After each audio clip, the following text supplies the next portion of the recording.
This week on the Loudini Hard Rock and Metal Circus, 2 80s iconic albums. This is going to be tough, guys. Slave to the Grind versus Shout at the Devil. Oh my God, right? Tough. I know. I feel for you. This is my heart going out to you. So that is it tonight. So check it out. Tune in. Find out who is going to walk away with their head up and who's going to get their head cut. You're listening to the Loudini Hard Rock and Metal Circus. Changing rock history, one podcast at a time.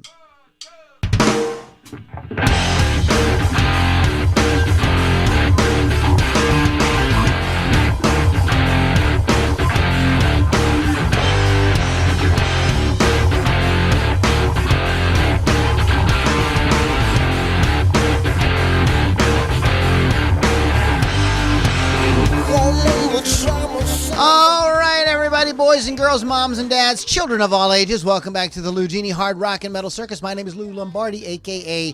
Loudini, and my partner in crime, Lily V6, sitting next to me. How you doing, Lily?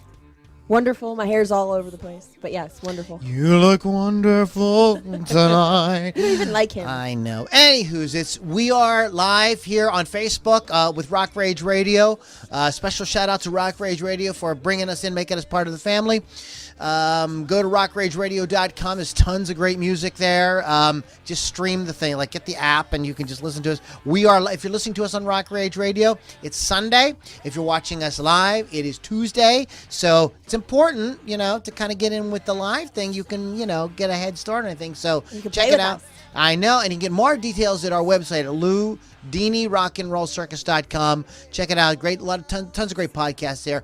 Artist interviews, special podcasts, all kind of fun stuff. Some cool merchandise, as well as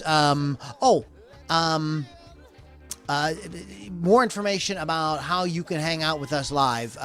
So you can check all that out at LoudiniRockandRollCircus.com. I want to mention real quick, too, if you are the kind of person who is very passionate about great guitar-driven rock and you want to get involved on a little deeper level, you want to hang out with other people who are really passionate about great guitar-driven rock, I highly recommend that you get involved with our Inner Circle. It's a private Facebook group. Amongst other things, there's exclusive video, exclusive music, exclusive downloads, exclusive conversation, exclusive. And you can get that at LouLombardiMusic.com/Inner Circle. So you can check that out there. That's enough with the websites. I'm getting tired of blah, blah. My .comers like blah, blah, worn out.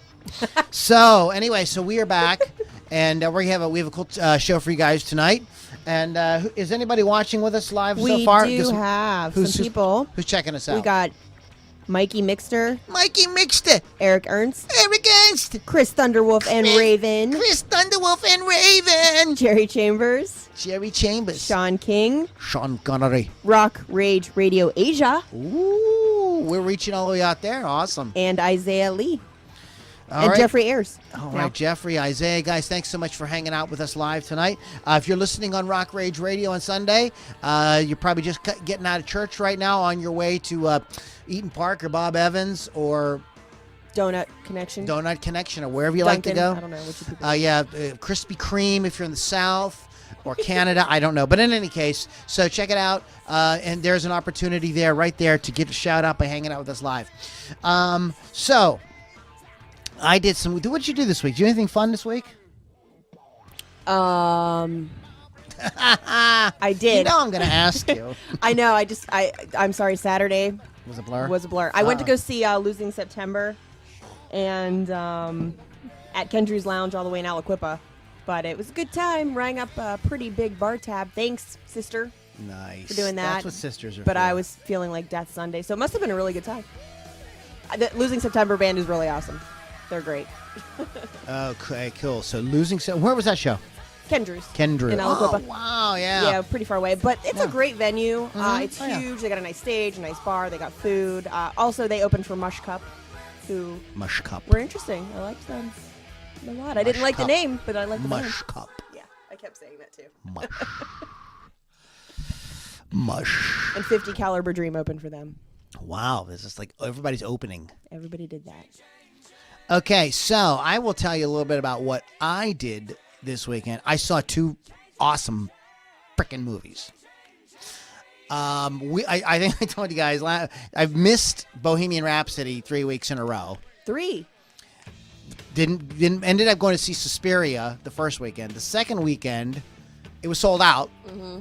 And then this weekend, finally, we were able to go. It was fucking great. I told you. This is one of those movies that I think that even if you're not a big Queen fan per se, I think you could just enjoy it. It's a period piece, and there's a lot of cool music. It's wonderful. And it's well acted. It's just as a movie. Raimi did phenomenal. Yes. Oh my God, I loved every second of that. Is that really true that he had extra teeth in his mouth? Yes. Is that really true? That is correct. That's what actually gave him his range. Okay. That was the he thing. says that in the movie, so I Yeah. wasn't sure if that was No, I read up on it after that because I didn't know that, but then I had a good dig in. I like to be a fact checker. I gotcha. So yes. And what is so one of the things that's very powerful about the film is all the music and the specifically the lyrics take on a new added dimension given the history of the band and the fact that Freddie Mercury is no longer with us and why he's no longer with us. So when he's singing Bohemian Rhapsody, I mean, because we know he dies in the end. In case you don't. In case you didn't catch that. Since he's no longer with us. Yeah, he's no longer with us. So, with those lyrics, all of a sudden they take on like a way bigger thing. And songs like "We Are the Champions," the same God, thing. it's so moving. Even Another One Bites the Dust is another. And one of the things that I was so excited when he's going to get. Okay, spoilers if you haven't seen it. There's a really dark scene where he's going to get tested. Yeah. And they are playing the song "Who Wants to Live Forever." And what is so amazing about that, I'm getting goosebumps thinking about it, is that like when they did that song, when they recorded that song, he did not know there was no AIDS. He didn't know anything about AIDS. That is a theme to the movie Highlander. And it doesn't have anything to do with it. In fact, I was so excited. I actually went home and watched Highlander again because of that. But, the movie Highlander is about these immortals and what it's like to be immortal and how everybody you love dies and you're still left. And that scene turns the meaning of that song upside down. It's like takes on all kind of other meaning. It's so freaking powerful. I highly recommend that you guys see. And the Live Aid. They do the whole Live Aid. It's like you had the best seats to Live Aid ever. I told you that was the best scene in the whole movie. I was like, oh my God, I got to go to Live Aid and see Queen. That's where I was like, oh my God. There's Bob Geldof. There's a character who plays Bob Geldof. And at the beginning, now I'm there at the very beginning. When he's standing there getting ready, because how it starts with Live Aid and ends with Live Aid. Right.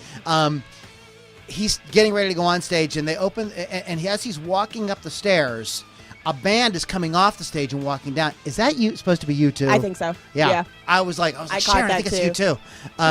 So there's like all these cool little nods and stuff to it. And there's some things that are kind of like out of sequence, like Another One Bites the Dust came out after We Will Rock You, not the other way around. Mm-hmm. They play around, but that's just to kind of move the story along and stuff like that. But and what's so amazing too is the sort of like sense of family that Queen is, and the portrayal of all the actors that play the band members are really good.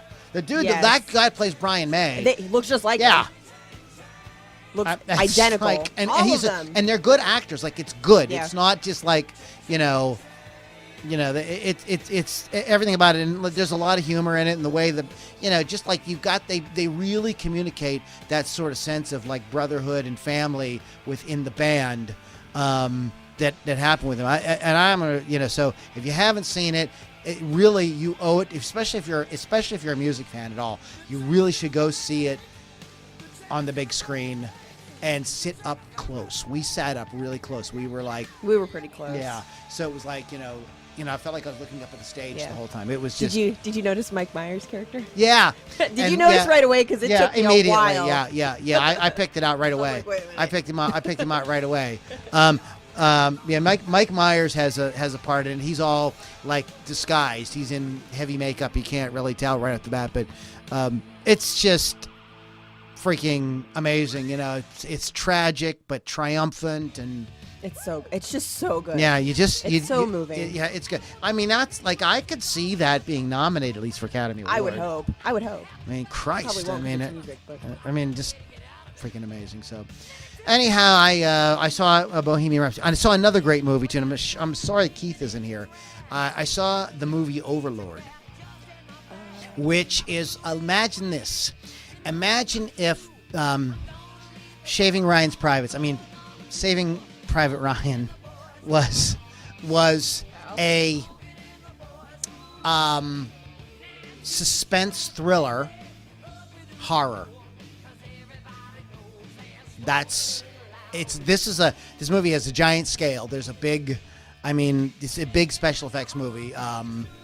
And it starts out with this team of guys going to knock out this radar tower so that the troops can land in Normandy. And from the second it starts, it is action-packed, very, very intense, very suspenseful the whole way through. About a third of the way through the movie, it makes a giant left turn into horror. It becomes a total horror movie. Really? And it is freaking great. The acting, everything in it is unbelievable. It's a J.J. Abrams. I highly recommend. There's a character in it that really reminds me of like Kurt Russell when he was a young guy. And so there's a kind of McCready from The Thing kind of vibe going on with this one character. It's really, really, really, really good. I highly recommend that you check out Overlord. Again, we saw it, we sat up close. You feel like you're completely immersed in it. So I would recommend that if you haven't seen Overlord or don't know too much about it. It doesn't have it hasn't opened to like a lot of fanfare. I knew that it was coming out, but we went to see Bohemian Rhapsody on Saturday and I saw that Overlord was out. I'm like, we're coming back to see Overlord tomorrow. But that was really like, wow. I mean, it's a thrill ride. It's a roller coaster the whole time. I highly recommend that you guys check that out if you haven't seen it. So those are my movie reviews for the week. Anyhow, we're going to get into this week's topic. Let's go ahead and jam out a track. This is we have some good bands tonight. We have some of our staple artists that we play all the time. We got Reign of Z and Hardcore Superstar. But we got a new band for you too that I just got to interview their singer this week. The band's called Love Stallion. We're gonna play them a little bit later. But let's rock it out. This is The Killing by Lou Lombardi Strangelove on the Loudini Hard Rock and Metal Circus.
Mom?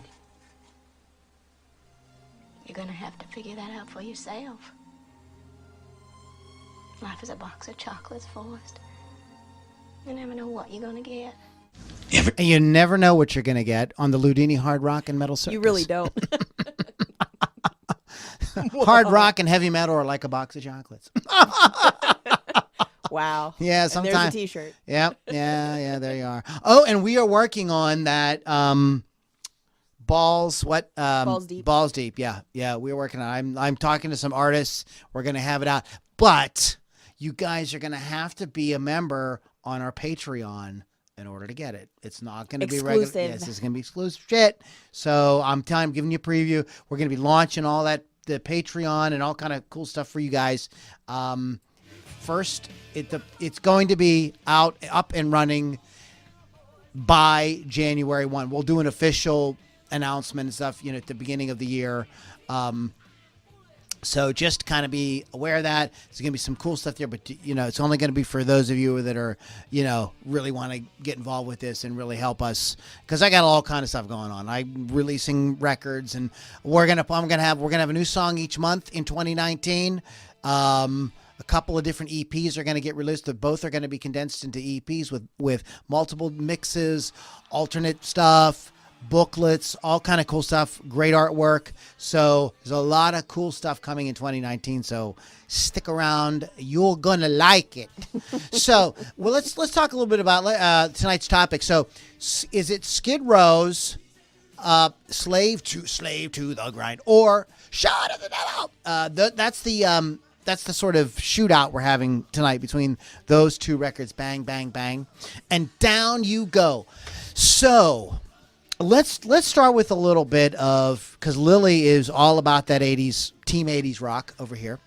So let's talk about a little bit of the history of these two bands. We can do that. So Motley Crue, I believe Skid Row comes chronologically. They come a little bit after Motley. Yes, Motley that is is first. correct. When does Motley Crue? Give us a little, because I know you really you are a Motley Crue fan. Motley Crue was So tell us- founded in 1981.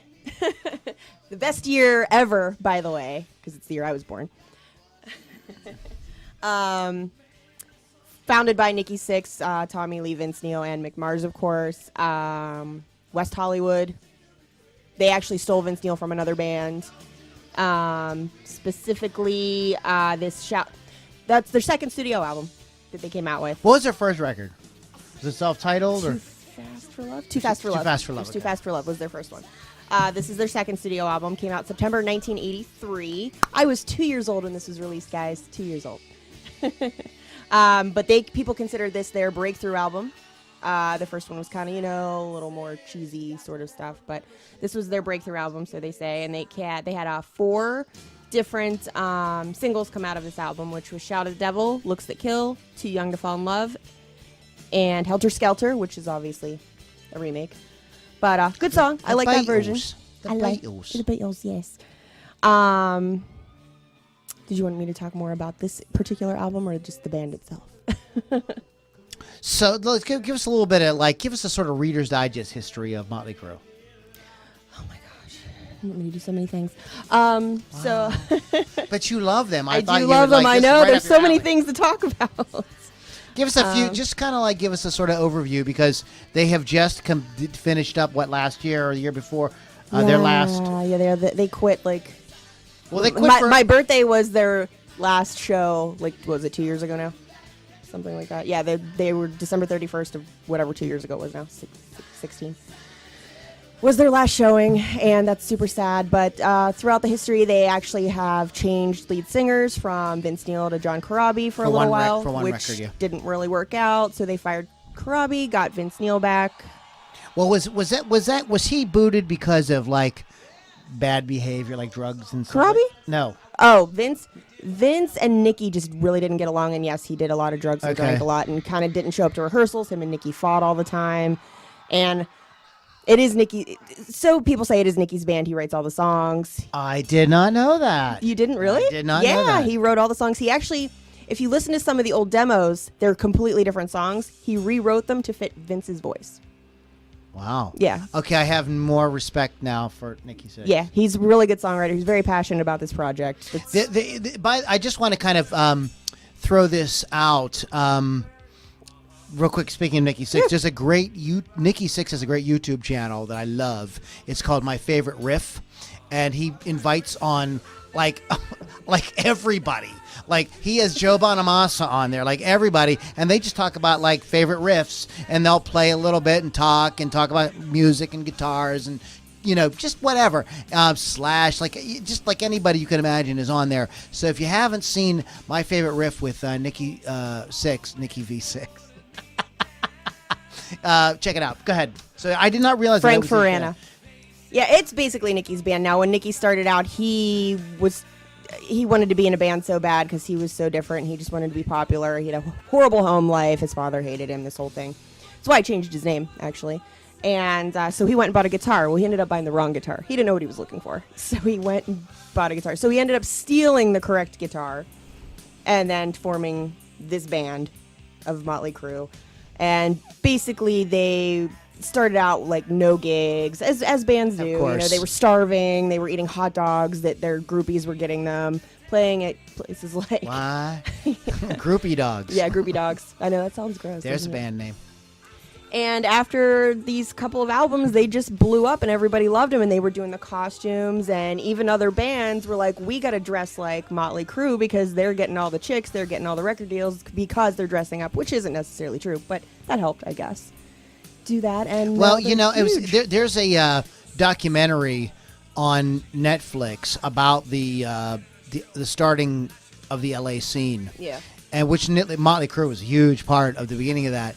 But it was a offshoot or a outgrowth of glam from the 70s. Mm-hmm. And it was just like making that bigger, badder, even more dramatic, sleazier. So it was like kind of taking that dirtier. And there was what a lot of people don't realize is at the same as that scene was happening, the punk scene in LA was also happening. So there was a little bit of kind of intermingling a little bit of attitudes and stuff with bands like, because some of the guys, I just, one of the dudes, I can't remember what band he ended up being in, but he was in Fear for a while, which is a band that's featured in the great movie, The Decline of Western Civilization. If you guys have not seen that, there's 3 parts. The third part is kind of forgettable, but part 1 and part 2 are very, very cool.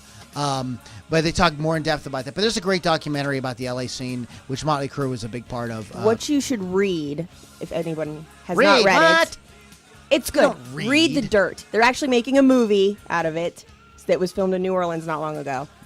Right, they filmed it right before we went, actually, in New Orleans, of course, literally a month before we went. But it's the story of Motley Crue, and it goes by each person. Like everybody has their own point of view of what was going on, and it's really good. It goes in very great detail. Who's in the movie? Do you know? I know. I don't know anymore. Damn it. I don't know anymore. Okay, so we have a basic... Machine Gun Kelly is playing Tommy Lee. That's all I know. So, excuse me. So we have this band, Motley Crue, that are sort of progenitors of that whole that scene. Beginning of that LA scene. Yeah. And what year was Shout at the Devil released? Shout at the Devil was released in 1983. Okay, can we get a little bit of love or a little bit of background on Skid Row? Sadly, I don't know as much, but I'm going to find out right now. All right, so Skid Row was not at the time of I Los did not Angeles. tell her ahead of time to research this. I just threw this at her. I will find it. It's okay. We got this. Sebastian Bach was their lead singer. The devil in the pale moonlight. I love this movie. Okay, so they were actually formed in 1986 on the other side, which is New Jersey, not LA. And their first album was 1989. Then Slave to the Grind came out in 1991, which is the one we're going to talk about tonight. They formed in 1989. 1986. 86. But they okay. didn't put an album out that mattered until 1989. Okay. So Slave to the significantly Grind- later. So they're kind of like early 90s Yeah. band. Yeah. But they in like the skin of an 80s band. Well, that was one of those records that was still kind of important, and that was a band that people still cared about. Even though there was some bands like Guns N' Roses, Skid Row, there was bands where people were still interested in those bands, even while Kurt Cobain and those guys were doing their thing. Yeah, you know, that's that what I was liked like, about it. and I think because Skid Row was a little bit more, their image was not quite as glammy. No. Correct as Motley Crue. No, it was kind of more biker. Yeah. More like a I biker. would say. Well, and they had the song in. Didn't they have a song in Terminator too? Did they? No, they didn't. That was Guns N' Roses. I'm thinking of the song Monkey Business. No, that's Monkey Business. That's theirs. Yeah, Yeah. Oh, it's not in the movie. but oh, I'm thinking I got that Another mixed up with movie. "You Could Be Mine." Oh, okay. By Guns N' by GNR, but they came out. Those songs I think came out around the same time. But go ahead. I'm sorry. Oh no, it's okay. So who's in the band? Who was in the band? The core members at that time. Oh, the core members were Sebastian Bach. I gotta find them. Snake. What's his name?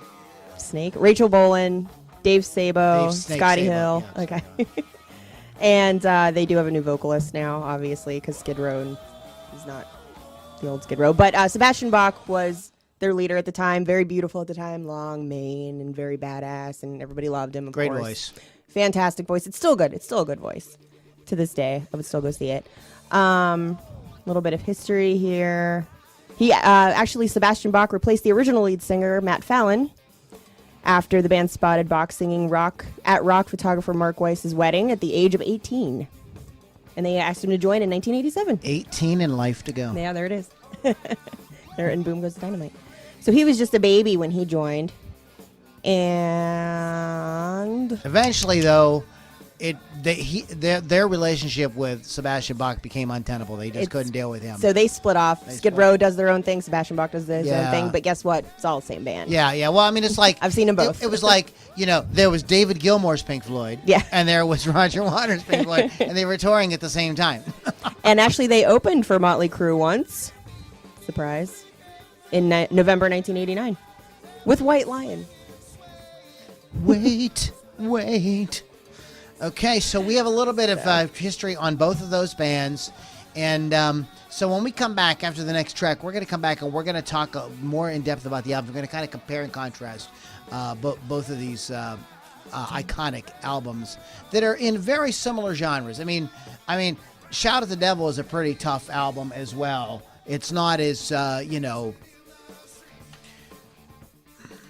don't know what the word that I wanted. It isn't as purdied up as a lot of the other hair metal that came out later on. It's sleazier. Yeah, it's It's much sleazier for sleazier. sure. It's not Firehouse. So anyways, speaking of great 80s style rock, this is a band, I got to meet these guys this week.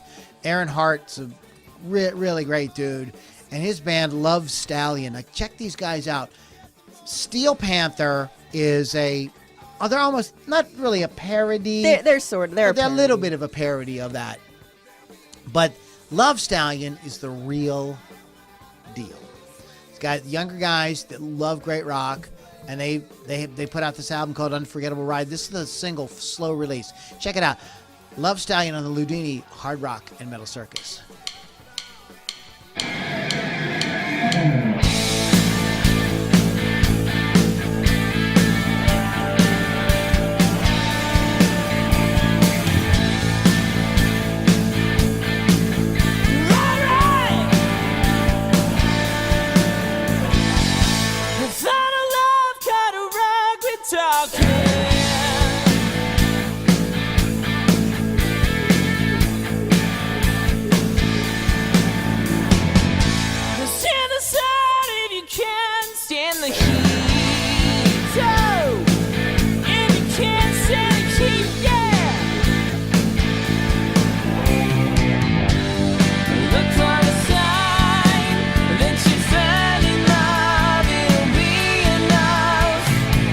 When you're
out, kid. You'll shoot your eye out, kid. Slow release by Love Stallion. Love Stallion. I have nothing to say. Do you know any Love Stallions? Well, Whoa! let's not get into that. Well, no, I think we should talk about it. I know one. I know one. He's not listening or watching right now, but I know one. Okay. So, Slave to the Grind, so Shout at the Devil comes out when? 81? 83. 83. And 8 years later, Slave to the Grind. So these albums are separated by a few years. So, let's talk a little bit about some of the highlights of Shout at the Devil. Like I said, it was their breakthrough album. It's second studio album. Obviously, Shout at the Devil is one of the singles that came out. Like I said, Looks That Kill, Helter Skelter, and Too Young to Fall in Love. Although I do love Red Hot, as well as 10 Seconds to Love, which are also great songs on the album. And it's sleazy, it's entertaining, the songs are addictive. How did it chart? I don't think it did very well. No, it went 4 times platinum. It didn't go very well. 4 times platinum. I lied. I didn't even have to read that to know that.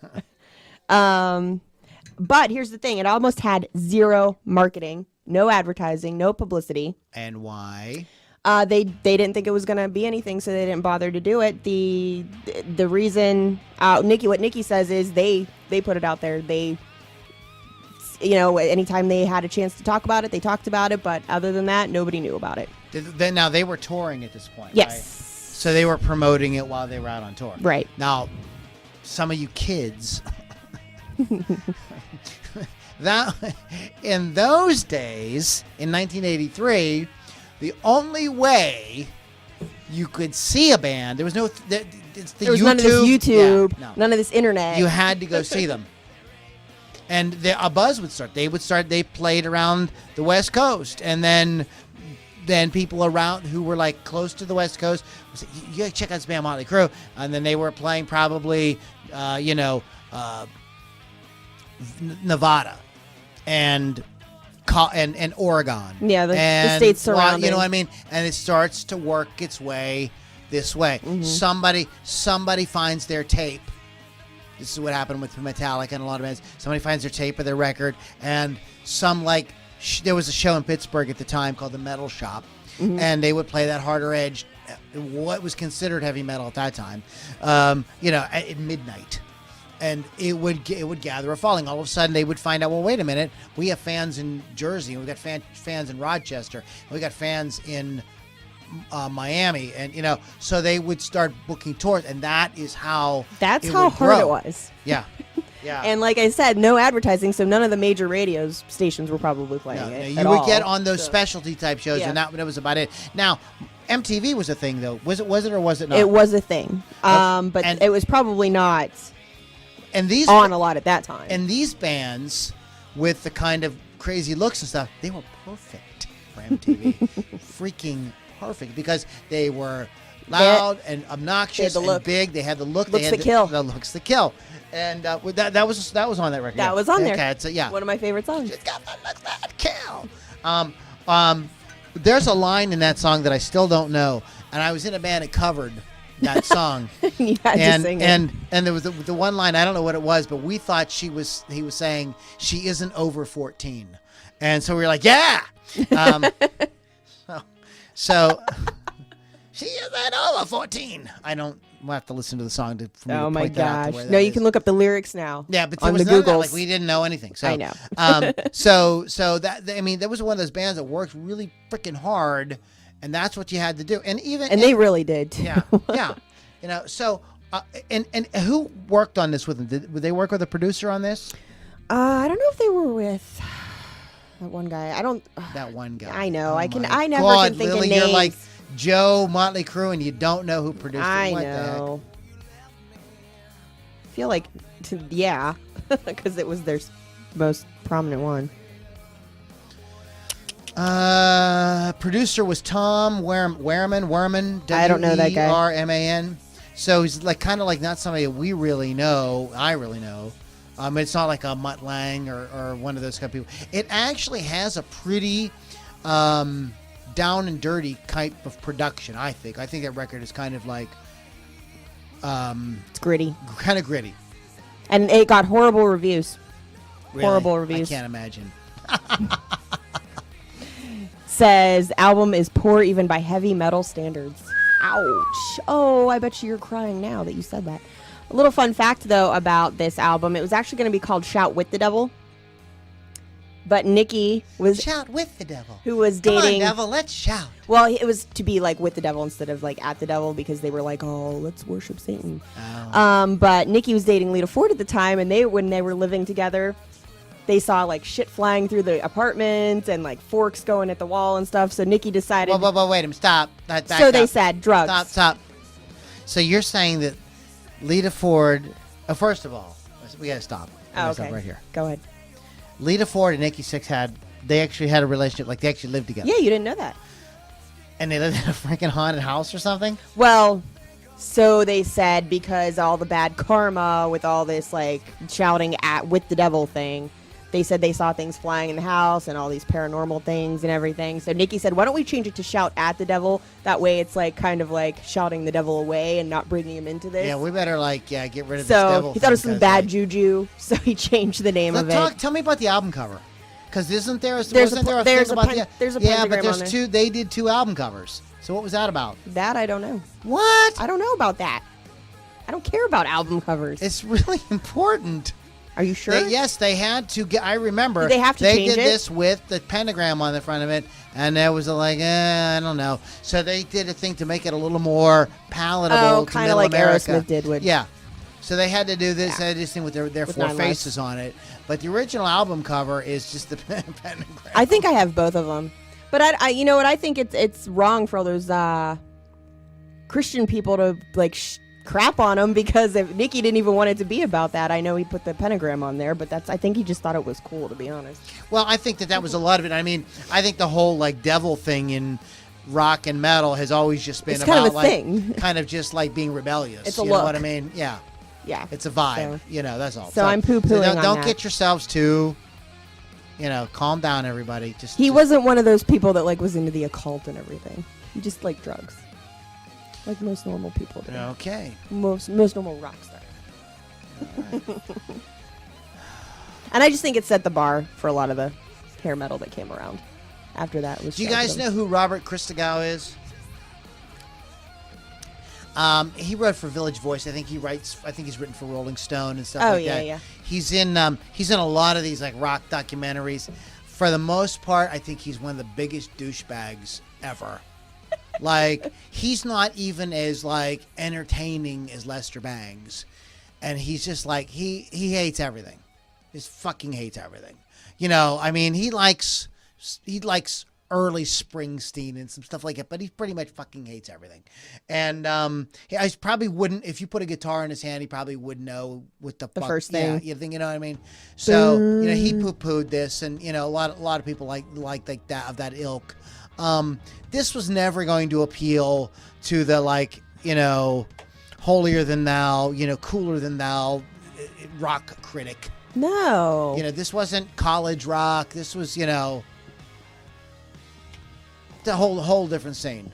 And I think that this really kicks off a lot of stuff. I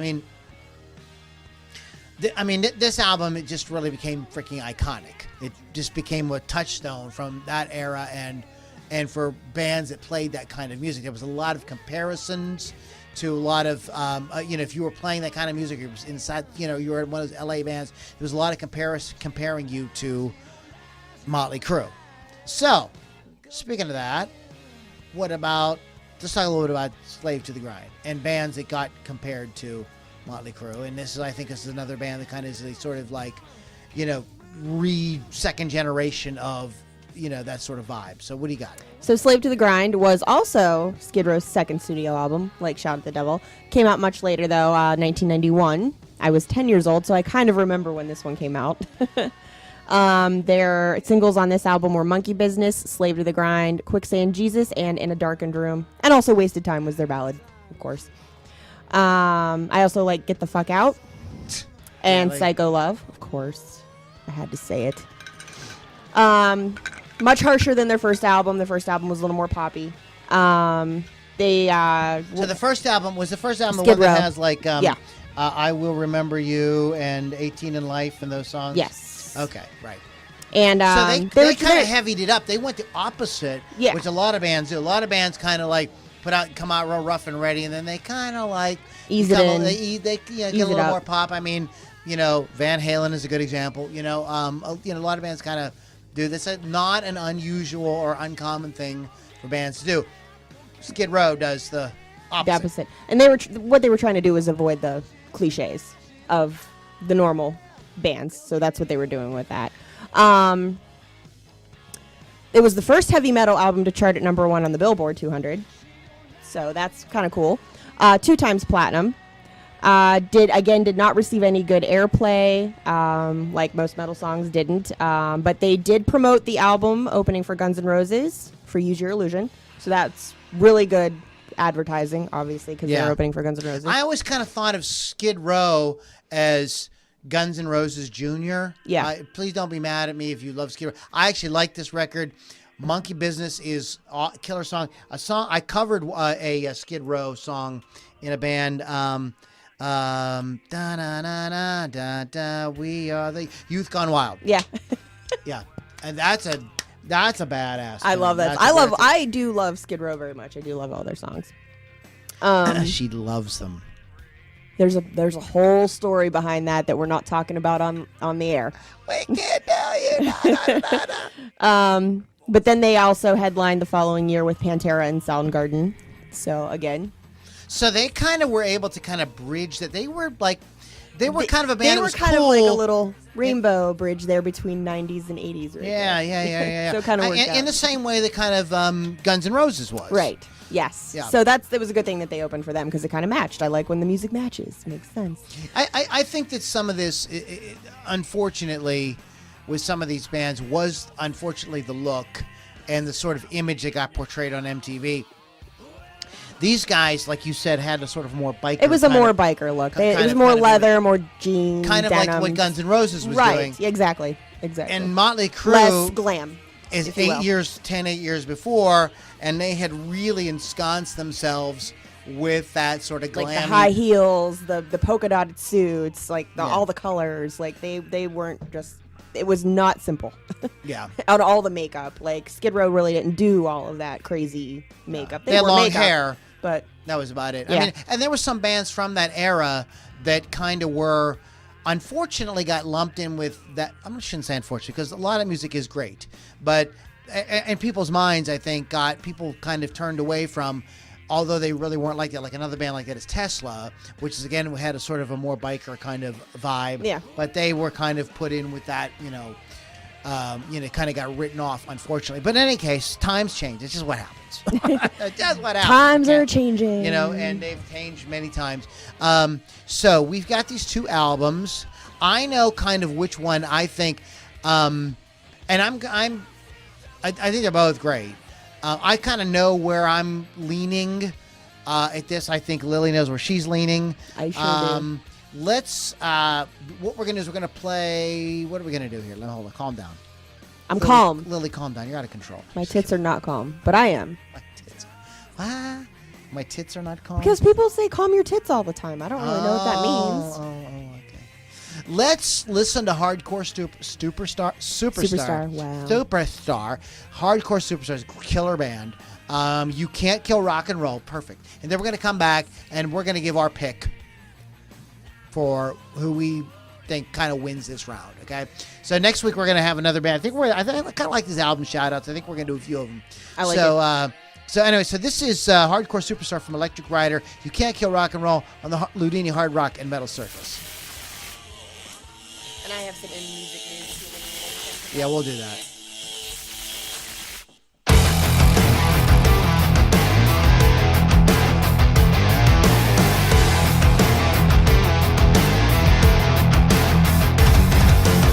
Take a trip with me, I'd like to have a good time. Take a step from me, go get yourself some wine. Wired up to take a ride on the skyline. A cocktail from a sharp dimension, overloaded on this diabolic brew. Ecstasy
guy who does his job. You must be the other guy. Perhaps you...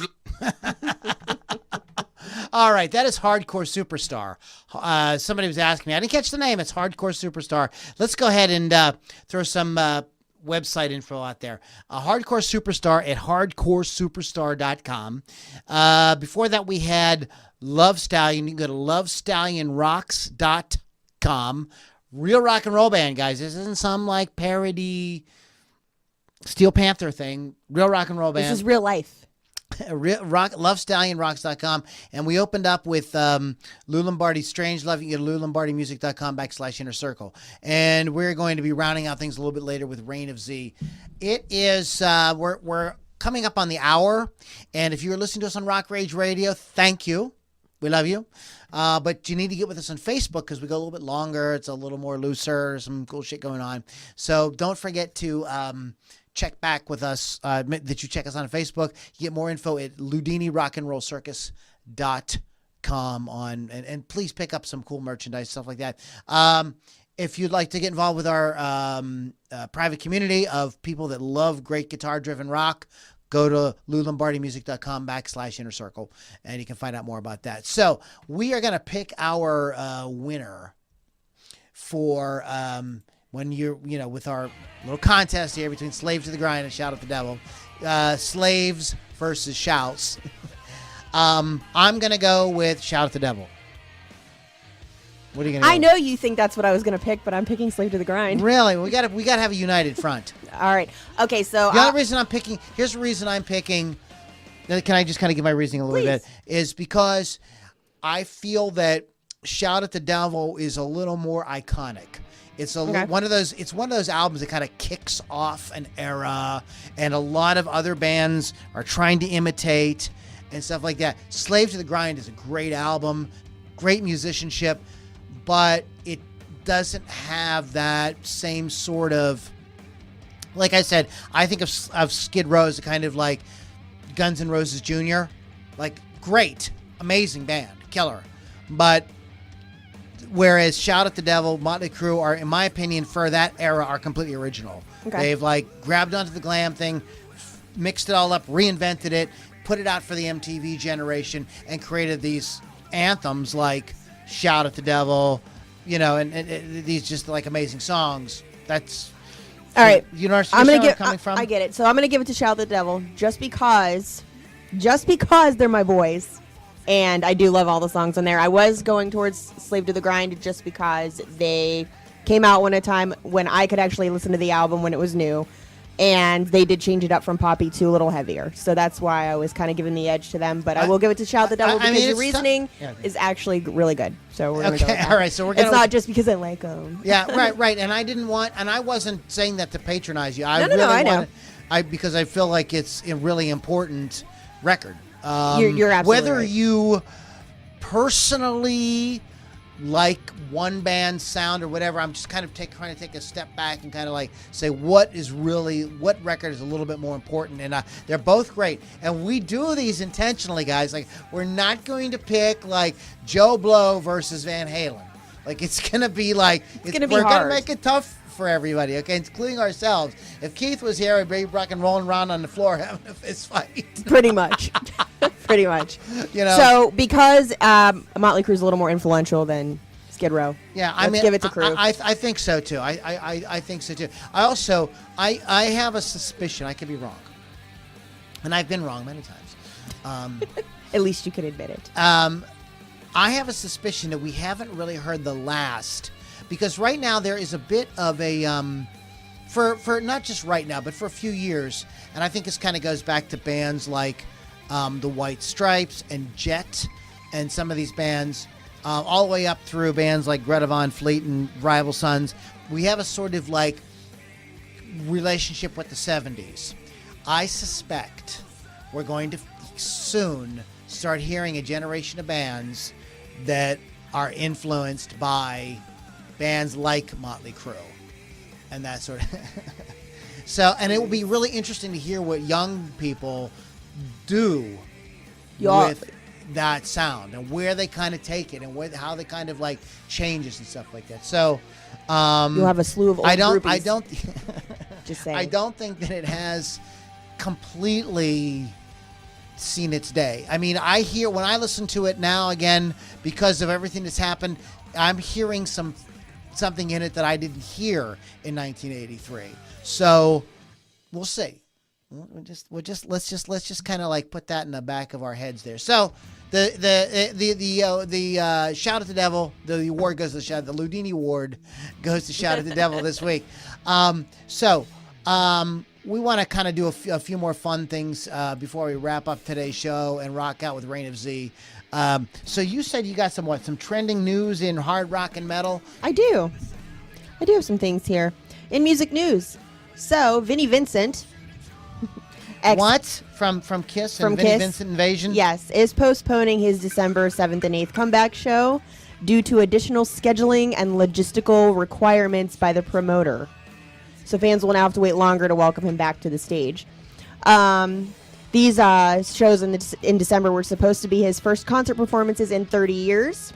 Now, in February, it's going to happen in Nashville and not December in Memphis. So this is all kinds of confusing. They changed venues, they changed the date. And apparently he'll be bringing an all-star band, including drummer Carmine, and I'm going to say this wrong, is it Appice? Yeah, a piece. Okay. Apathy. I mean, who's that? I don't know how to say it. So, from Vanilla Fudge, and bassist Tony Franklin from Blue Murder and a bunch of other bands. And he wants it special and done right, but apparently he's known for his bait and switch tactics. So who knows? Read Kiss and Make Up, and Gene Simmons has a few choice words for Vinnie I'm Vincent. sure. So Joe Perry has been released from the hospital after his collapse. I was going to ask you if there's any Joe Perry Yes. news. Because, like, one of you a-holes out there posts. No, actually, it wasn't one of you guys. It was an news. article that literally says, Joe Perry dies in hospital. I'm like, he's nearly had a messaging me. I'm freaking having a heart attack at work. I'm going, like, all over the internet. Like, what the fuck's going on? Joe Perry's important, guys. You don't fuck with Joe Perry. He's one of my people. But he was released from the hospital after his collapse at Madison Square Garden. If you didn't hear about that, he collapsed on tour with Billy Joel. One source says that after undergoing several tests, the scare was a combination of allergies and fatigue. He suffers from breathing-related issues since he was a child. But this was the second time in 2 years that he collapsed on stage in New York. Still has no intention of changing his touring plans. He will play 10 shows this fall with his solo band with Gary Cherone. I would go to that. I'd go to that tomorrow. Like, first of all, let's just stop right here with Gary Cherone. All right, let's just stop. That was not the Van Halen thing. Come on. That was not his fault. I mean, he was a fucking, come on. Van Halen calls you, does a record with you, and then turns your voice off. Lou's really upset about this. Like, come on. No. And that track, that single that they put out, it's a cool song. It's just you can't hear Gary Cherone. That's not Gary's fault. He wasn't going to tell Van Halen, hey, Eddie, I think your guitar's too loud. I mean, You really can't tell him that. He was a hired fucking gun to and he sings his ass off on that. He's just not heard. I'm sorry. Go ahead. That's okay. Well, it's with But Gary. I will go to that in 2 minutes. It's Gary Cherone and Brad Whitford of Aerosmith. That'd be awesome. And in spring of 2019, Aerosmith is kicking off their 50th anniversary residency tour. 50 years. I know. In Las Vegas, starting April 6th at Park Theater at MGM. So he's got a lot on his plate right now. So I would jump on that. Did they do it? Did Joe and Gary Cherone, they do a record together, or they just kind of go out and playing classic rock songs? I believe so far they've done one song. Okay. But I have to check it out. I haven't heard it yet. More news to come, so we'll see. So Metallica, on a completely different side of... And now for something completely different. Donated $100,000 to California's wildlife relief effort through their foundation, All Within My Hands. As everyone has, I'm sure, heard, California is suffering yet again from devastating wildfires in both northern and southern parts. This will provide service to victims at evacuation centers and other much-needed relief. The band added that they would also like to encourage everyone to help support those in need, as well as the first responders, by donating money, non-perishable food items, clothing, and other supplies, or just volunteer or provide temporary housing, because every little bit helps. And what else do we have here? Oh, also, Metallica recently performed an acoustic benefit in support of the All Within My Hands Foundation I heard about that. in San Fran, raising $1.3 million for the foundation. The band is offering a digital download of the performance, and all the proceeds will go to their foundation. I guarantee it's not on Napster, though. Van Halen. Metallica. Wow. Metallica. First band to play in Antarctica. What? First band to play in Antarctica. Really? Yep.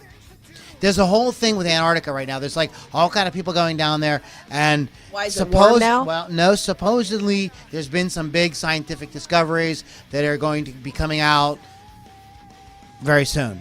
And there's a lot of people down there, right? And a lot of scientists, a lot of people, and Metallica went down there to entertain the people that are down there working, and yeah, so good for them. Anyway, so let's do a little bit of This Day in Rock, because some like hard rock type stuff happened. This day in 2010, Rob Halford released the official music video for the song "Made of Metal." 2007, Velvet Revolver were forced to cancel a 4-city Japanese tour because their visas were like rejected. Good job, guys. Okay. Yeah, and I'm sure heroin didn't have anything to do with it. Radiohead frontman on this day in 2007, Tom York, admitted he was among the thousands of people who paid nothing to download the band's latest album. So he's like, yeah, I didn't buy our own album. I didn't even buy our own record. Wow. Singer-songwriter Chris Whitley dies on this day in 2005. I don't know. Chris Whitley, amazing guitar player, kind of a slide guitar player, singer-songwriter. Oh, lung cancer. He had one minor hit in the 90s called Big Sky Country. Beautiful song. If you're not familiar with Chris Whitley, he's somebody I would tell you to go check out. Not really hard rock or metal, but just a great guitar player, singer-songwriter. You should check him out. Let's see here. Oasis, on this day in 2004, Oasis lead singer Liam Gallagher was fined $40,000 in a fight in a German hotel, for a fight in a German hotel. Oh, surprise. On this day in 2003, the Rock and Roll Hall of Fame announces that we'll induct Prince. On this little dark day in rock music, pop music here, on this day in 2003, Michael Jackson was formally charged with diddling. What does Michael Jackson and J.C. Penney's have in common? What? They both have little boys' pants half off. I Thank hate you. I'll be here all week. Oh, my God. I'm sorry. I don't. I love it. I don't. Really, I love your cheesy jokes. I don't really care. They're great.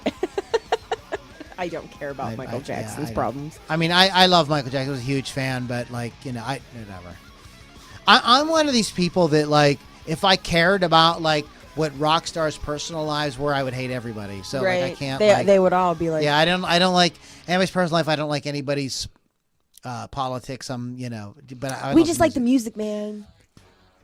And on this day in 1971, Led Zeppelin played the first of two Electric Magic shows at London's Wembley Stadium. Wembley. On this day in 1970, Ray Davies flies to London to re-record a lyric to 8 Man to make it acceptable for radio airplay. 8 Man. That's my ex-husband used to listen to that all the time. Oh God. Okay, that's pretty much. In this day in 1967, the Beach Boys released their own throbbing tones, Smiley Smile, the follow-up to Pet Sounds, fails to chart despite boasting the singles Heroes and Villains. What a lot of people don't, I was talking to somebody about this weekend, that a lot of people don't realize that the Beatles were very intimidated by the Beach Boys. And they had a little competition like going on. I did know that. About, and when Pet Sounds came out, the Beatles were really like, oh my God, how are we going to top this? Let's make Sgt. Pepper's Lonely Hearts Club Band and blow everybody away.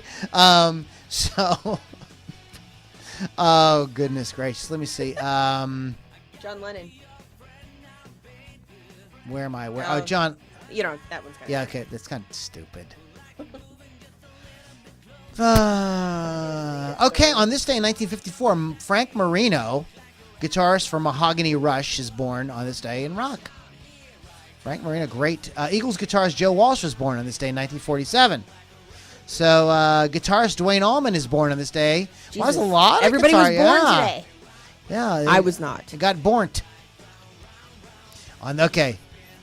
Born on this day in 1942, Norman Greenbaum, who scored a number 3 Spirit hit in the with Sky. Spirit in the Sky. That's my funeral song. Yep. I want that played when I That's die. important. Or Pop Goes the Weasel. So everybody can watch the casket at the end of the song. Oh, God. You know, we have to do Born on this day, December 31st, 1981, whenever we do that podcast, because that's an important day in rock history. Okay, so what do you got going on? Anything you're going to check out this week? What do you got going on, Lily? Well, it's Thanksgiving this week. However, I may be going to the Generation Axe show in Niagara Falls on Saturday, so stay tuned for live feeds on the Rock Rage Radio page for that. Tentative, but probably going to go. Nice. Now, who's, Steve Vai, no, Zach Wild? Buttoncourt. Is that how you say his last name? That Abbasi. Bettencourt. Yeah, Bettencourt. That. And Abbasi, who I don't know. But Zach Wild and Steve Vai are the most important to me. That's enough. Oh, and Malmsteen. Wow, I can't believe I forgot him. Yingwei, Wingnut. So What? Yingwei's playing too. Yeah, he's awesome. I love Yingwei. And then I'm going to see it in 2 weeks when they play here.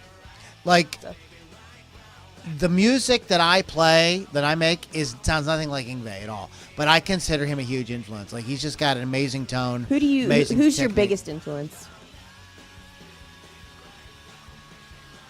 That's really hard to say. Okay, here's what it is. When it comes to like songwriting and stuff, Jimmy Page is always kind of like in the back of my mind whenever I'm doing anything. But when it comes to actual guitar playing, like if I'm like, just playing, it's Jeff Beck. You know what? I probably should have known that, actually. Yeah, like Jeff Knowing Beck you. is like, I get it. freaking everything. But in terms of the riffs and stuff like that, that's like, I'm always going like, I will second guess myself into a tizzy going like, would Jimmy Page do this? How would he put this together? What, You're so funny. So I'm like, I get, because he's just like freaking everything to me. And I mean, there's tons of people, but in any case, so that sounds like fun. I have no plans yet for the weekend. I don't know what I'm going to do. I'm going to eat turkey on Thursday. I know that's happening. I mean, that's kind of a thing. For those of you who are not in the U.S., we have this very weird holiday called Thanksgiving. American. Here's what has happened. And maybe this has happened in other countries too, but it's definitely happened in America. Like, all our traditions have turned out to be kind of like bad. Like Columbus has turned out to be kind of like a douchebag.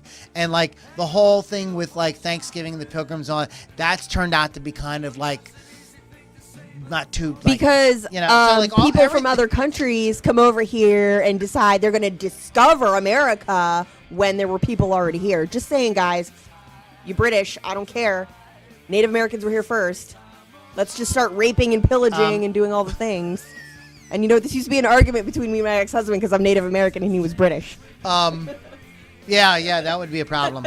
But here's how I view it is, I'd be like, hey, Indians, thanks for the corn, dishes are in the sink. Right? Well, it'd be the squaw. That's pretty much. Here's another thing. I'm a female. Let's do that. Female Native Americans. That's pretty much the sort of like what Thanksgiving is really about. That's exactly what happens. Except for this year, my butt, it doesn't have to do any of that because I'm going away for the holiday. Not that I did it anyway. I'm not gonna lie. I'm lazy. I have a friend of mine who he married a British woman, and on 4th of July he gets up in the morning and carries an American flag around and sings like all these patriotic That'd be just to fuck with her.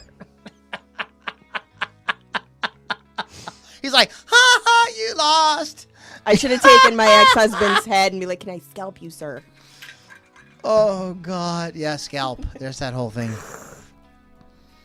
Well, how do you feel about people, like, on Halloween or different occasions, like, dressing up as Native Americans? I don't really care, honestly. Okay. I've done it. I'm not going to lie. It doesn't offend me. I would think that people do that because, like, I mean, the reason we name sports teams the Indians is because you don't name a sports team the Indians because you think you're going to lose or you're a douchebag. You name it because They're you think warriors. Indians are warriors. And That's they're what they tough, were. and they're going to win. Like, Yeah. whatever. Anyways, I'm not gonna lie. I dressed up as a Native American once. For, well, you are Native American. Yes, but I mean, like, it was very cliche. It was very sexy, and it should not have been at all. There's nothing wrong with. I don't know. I saw Pocahontas. I saw Pocahontas. I'm not just kind of hot. You'll poke that harness. Oh! Thanks. I'll be here all week. Lily will be here all week. We live right next door. So what do you want to throw? Do we have any comments or anything we need to sort of review before we? No, we got them all. I mean, unless you want to go on the actual. Oh invite. yeah, I should do this real quick. Let me give a shout out to those. We ran a post about the topic a couple days ago, and some of you people. Some of you people. You people. You people. Wow, that's like racist, isn't it? Here it is. It's race day, guys. It's race day. A Here's day at the races. Loudini Artists. Night at the Opera. Want to shout out to Dan White, Rob Marsili, John Vossel, Frank Rodriguez, Mike Six Kelly, Barris Hey, Del Mike. Vecchio, Joseph How would you say that? Amabile. Amabile. Bill Friel, Jimmy Toth, Justin Sanford. You guys all chimed in on Justin. on our post this week on Slave versus Shout. So shout out to you guys because you rock. If you haven't already, you're watching on Facebook, please hit the share button because this is how we promote the bands that we've been playing here. And so that's the cool thing. Jeff Young likes the video you shared, the Loudini Hard Rock and Metal Circus. Thank you, Jeff. So yeah, hit that little share button because that like kind of gets it out there. And like this is how music gets promoted in 2018, 2019. Okay, who's that again? That's my friend Susan, but that's me as the Native Yeah, I American. gotcha. Native American Lily. So you've been listening to That was Loudini good. Hard Rock and Metal Circus. Our website is LoudiniRockandRollCircus.com. Check back often. Lots of cool podcasts, interviews, all kind of fun stuff. Also, I want to mention our if you're a fan of great guitar-driven rock and you want to hang out with other cool people that love the same thing, please check out our Inner Circle, LouLombardiMusic.com/Inner Circle. Lily, when is your show this week? My show is commencing on Thanksgiving, so it will be Thursday at 6 p.m. Eastern. I don't really give any show announcements this week, but it's a good show regardless. So It's always a good show. 6 p.m. It's awesome. Eastern, rockrageradio.com, or you can download the app for free on your smartphone. Wow, I can't talk. See? Smartphone. It's not No. just me. It's not just you. It's this This whole atmosphere. thing, sucks. Terrible. Music, having fun, partying. The fuck? We gotta What's wrong stop with doing us? this. This is bullshit. We I'm done. stop. This is it. I'm never doing this ever again. Liar from hell. So, anyways, guys, thanks for hanging out with us. Special thanks to my good bro, sister bro, Lily V6. My sister bro, Sister from another mister. Anyways, gang, thanks for hanging out with us tonight. Thanks for all you folks that checked us out live on Facebook. If you haven't guys already, rock. please hit that share button. We're going to rock out with a Reign of Z. I'll give a real quick shout out to the music we had. So tonight we opened the show with Lou Lombardi's Strangelove. That's LouLombardiMusic.com/Inner Circle. Hardcore Superstar. And we got some people saying like, Hardcore Super, what are you playing? That kicks ass. So check that out. You can go to Yeah, that's good stuff. hardcoresuperstar.com. We also jammed out with a brand new band we've never played here before. Love Stallion. Aye. LoveStallionRocks.com. And we're going to wrap up tonight with Reign of Z. My and girl. reignofz.bandcamp.com. So, Lily, if there's nothing else, we're going to let Reign of Z take us home. Let's let Reign of Z take us home. Guys, have a great week. Happy Thanksgiving. And we'll talk to you guys all in the next Loudini Hard Rock and Metal Circus.